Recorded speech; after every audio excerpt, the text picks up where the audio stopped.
Good morning, cartoon indoor space enthusiasts. Welcome to the Astrobase Go Moon Tour. This is your captain speaking. I would like to welcome you to the most dangerously legally operated tour bus, the Astro Shuttle 3. Buckle up and enjoy the ride. Fire!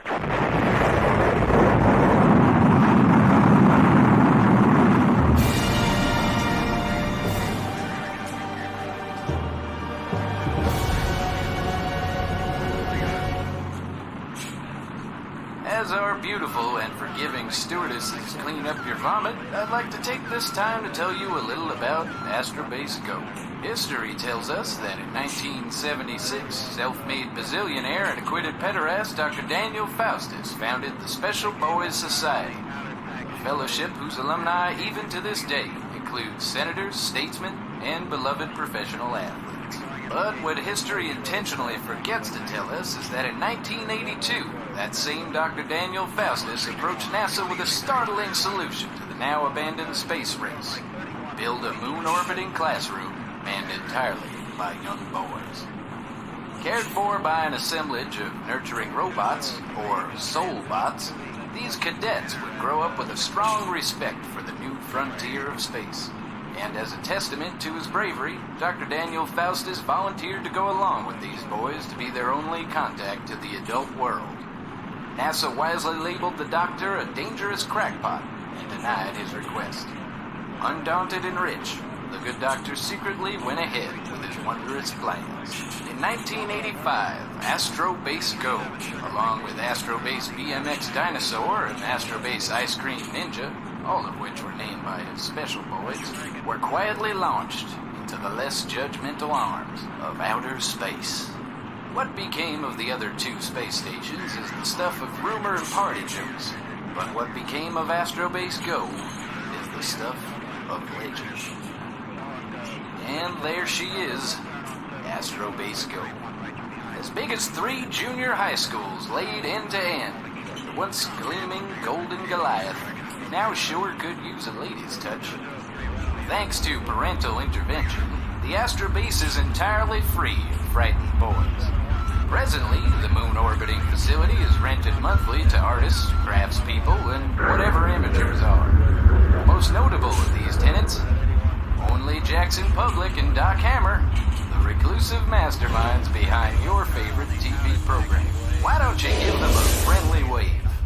At this time, I would like to ask you to return to your seats and extinguish any cigarettes as we are entering Astrobase Go. Feel free to light up once you're inside. All your favorite brands are available at the gift shop.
Jackson and Doc reached the Astrobase upper deck a full 3 minutes before they began.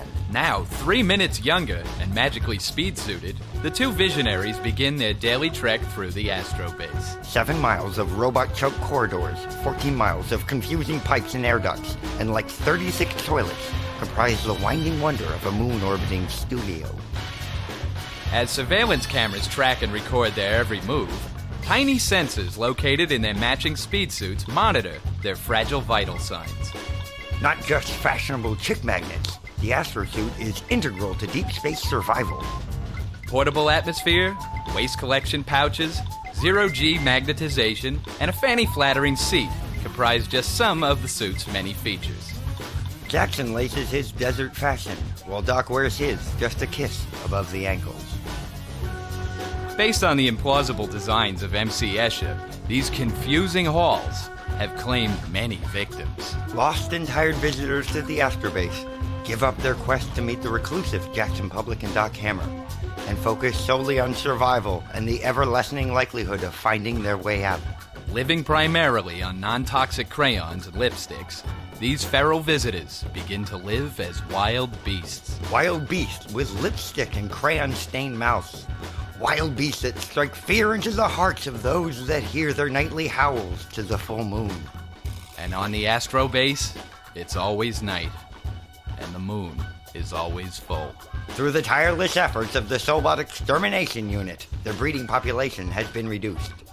But their presence still remains one of the many perils of making cartoons in deep space. They made it! That's right, Billy. It's time to sneak a privileged peek at the command center.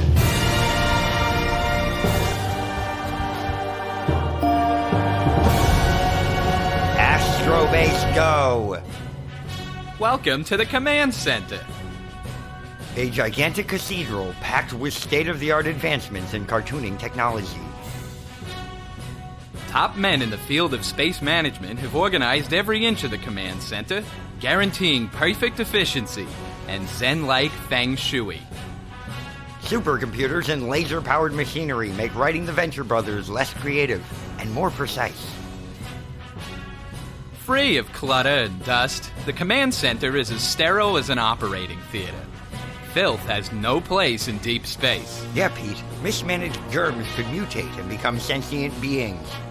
That's probably right, Billy.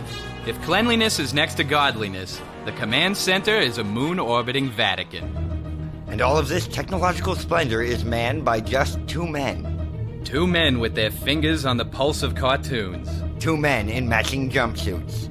2 men with no social life. Thank you, Astrobase Go.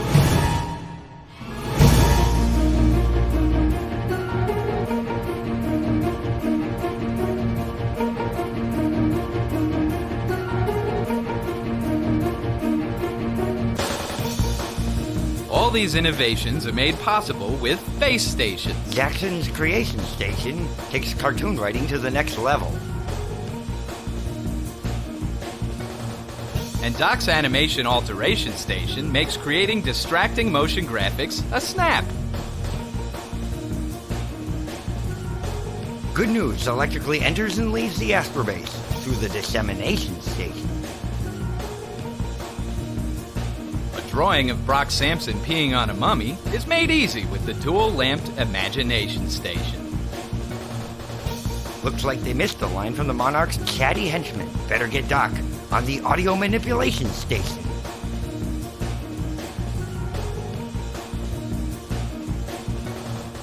Narcissism is given a mechanical hand when the team review their own brilliance at the Presentation Station. Facts, figures, and Criswell's failed predictions are only a fingertip away at the Information Station.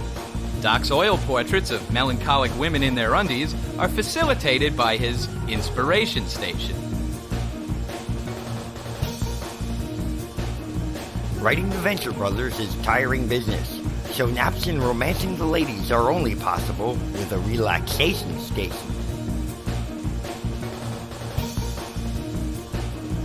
A man is defined by his vices, and here Jackson heats them up with the Caffeination Station. Space may be a vacuum, but the Communication Station helps the good news get out there.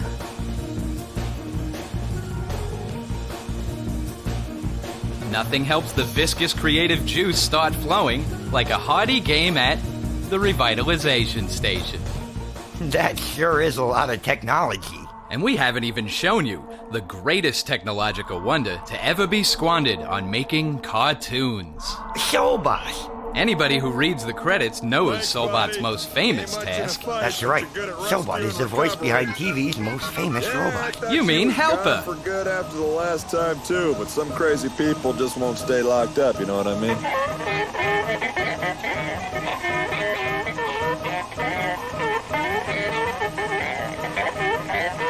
beautiful helper. What was that, Shel Silverstein?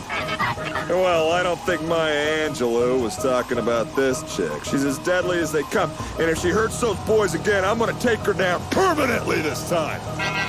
No, not Maya Angelou. Just keep scanning those tire tracks with your infrared. Wow, that is one talented robot. And that isn't even the half of it.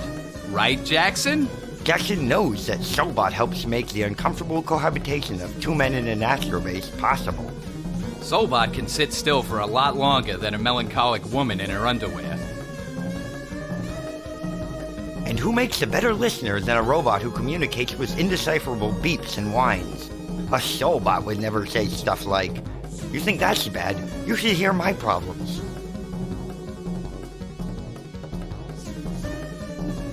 And the rock-steady beating of a Soulbot's exposed heart makes him a perfect jam partner. Programmed for bossa nova, salsa, march, ballad, rock 1, and rock 2. And the Soulbot can solo with the best of them.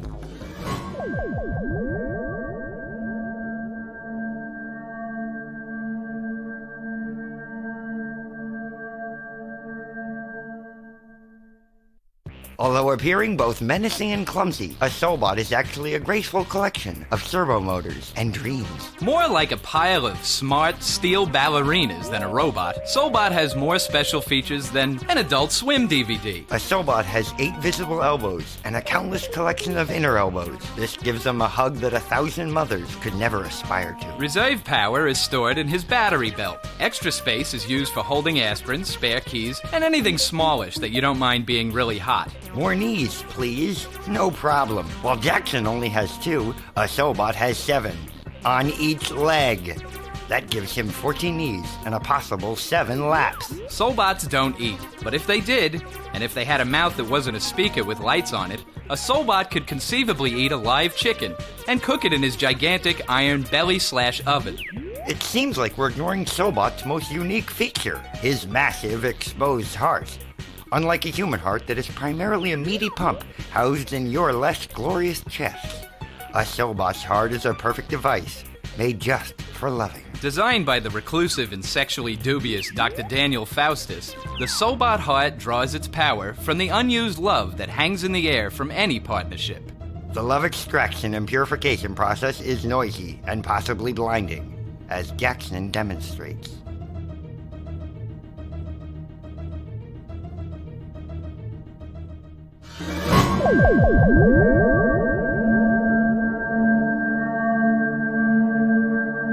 A Soulbot doesn't love as you and I do. Certainly not, Billy. Soulbot harnesses our bitter and qualified love and purifies it. This perfect love is then used to aid Doc and Jackson with creating the Venture Brothers. The unused love is then stored in Soulbot's enormous chest cavity, leaking occasionally to his hefty genital girdle. Because a Soulbot has no reproductive abilities, this leaking love is perceived as a frustrating event for a Soulbot. But if Soulbot is in perfect working condition, he is capable of a love that is best shown by this equation. Puppy times puppy times puppy, multiplied by grandma, plus 2 grown men at an amusement park, multiplied by pretty flower, equals the love of a Soulbot. But what is love without brains? Soulbot is no slouch in that department either. Hidden behind his flashing kyanite eyes lies a massive mechanical brain. Able to multitask over 1 billion anxieties a second, a Soulbot is the perfect companion for the mentally unstable Doc Hammer and Jackson Public. But unlike the Astrobase team, Soulbot can process his petty woes at a blistering speed. This leaves him plenty of room to function without apparent moodiness. Soulbots are incapable of moping or snapping at somebody for asking a stupid question.